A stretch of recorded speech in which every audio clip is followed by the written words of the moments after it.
as my grandmother would say. Every now and again, the boy come up with something good. Today, the boy come up with something good. Yeah, if you like fried dumpling and you like crushed plantain, you go like this. Yeah, man. This is, what do I call this one? This one is confusion at its best.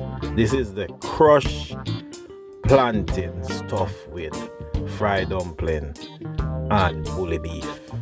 Yeah, man, just make your dumpling them, stuff them, crush your plantain, and then stuff it with the fried dumpling. Sounds weird, huh? Yeah, man, I'm gonna go mash up your socks. See that? Stuff it with the fried dumpling right now, fried plantain. Set them aside, let them proof a little bit, and look back. Look at that.